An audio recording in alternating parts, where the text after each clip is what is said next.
Hey guys, what's up, and this is TFE Gaming, and today we'll be checking out the differences between the PS5 version and the PS4 version. The comment section of all my videos are filled with, is this gonna be on the PS5? Is this gonna be on the PS4? Is this gonna be on the PS5?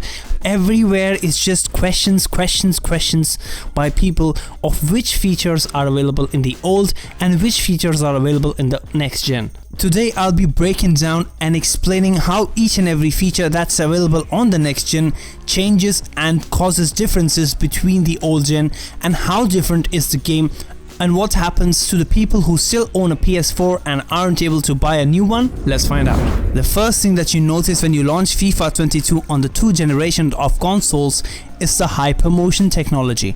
So if you look from top-down perspective, FIFA 22 on the next gen has a fluid movement and everything is animated very smoothly, while on the old gen FIFA 22 will be same as FIFA 21 in terms of animations, and all the animation refresh they are selling this year goes to the next gen. So straight up, looking from the top-down perspective, the FIFA 22 on the old gen will be completely underwhelming when it comes to the next generation. Not just how it looks, it's also quite outdated when it comes to the runs of the players.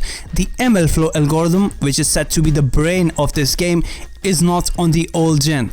I'm quite disappointed, since this is nothing that should be exclusive to the next gen. This is just player runs. Any console can make player runs. But I believe it's because of the hypermotion technology, and this technology only works on it. So analyzing 8.6 million frames of animation, I doubt the old gen consoles can do it. But there was some way that they could have done it, but I don't know. This is quite disappointing that the old gen consoles FIFA 22 will have the same way FIFA 21 makes runs.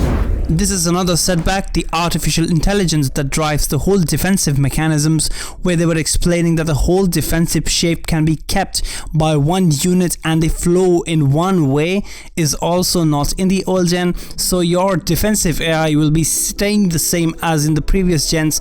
So if you want to enjoy the way the new system works, you have to upgrade to the next gen console. The Kinetic Air Battles feature, where they were saying that you put a ball into the box and two players will combine into a new animation and a system that gets triggered and decides which player wins the ball in the air, is also not on the old gen. Sadly, this kind of feature is something that is not regarding the hypermotion technology. This is something that they could have added in the old gen. It's just a heading mechanism and it makes the game better for all generations of consoles. But unfortunately, it's not on the old gen consoles. So if you want to enjoy the new heading mechanism, you have to buy a $400–500 console. Okay, this is a safe one and you'll be happy if you own a PS4. The player humanization feature, where people point left, right and like call for the ball and they say, oh, it's the 90th minute, let's push. Those animations are not on the old gen, but honestly speaking, who cares, right? They don't change the way the game works, so it's fine if these things are not on the old gen. The new composed ball control feature, where they take a touch from their chest, then they take another touch and then they move away, is also not on the old gen, because this feature is actually a byproduct of the 11v11 motion capture and hypermotion technology, so it's kind of obvious that it's not on the old gen.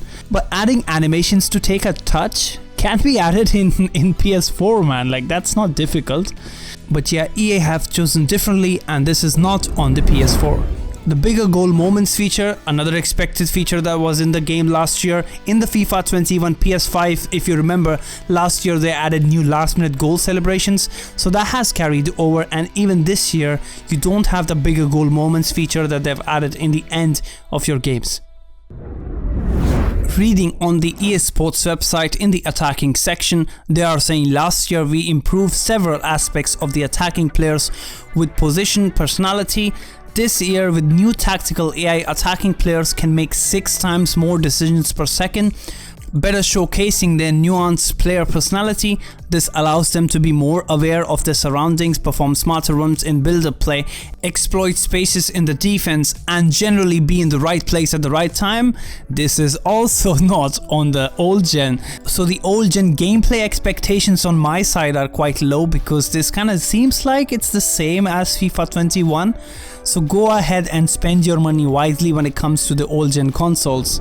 Adding salt to the wounds, even zone defending is listed here. Your defenders can operate more as a unit with new tactical AI and maintain the shape of the formation while moving across the pitch, cover vacant spaces, mark each defending zones accordingly, and bring more authenticity to their overall defensive shape. So as the tactical AI goes, this is a similar thing. The whole defensive awareness is kind of low when it comes to the old gen. It's going to be the same like it was last year, so no big expectations from my side for the defensive AI on the old gens. Now listen carefully, if you're playing FIFA 22 on the PS4, make sure you get the standard edition, because then you're not going to be upgrading to the PS5. Now let's say if you have a PS4 and your granddad gives you a PS5 this Christmas and you know this is gonna happen, then remember, buy the Ultimate Edition. Even if you get the Ultimate Edition on the PS4 and let's say you don't upgrade, there are obviously pack rewards and loan items that you can take a benefit of.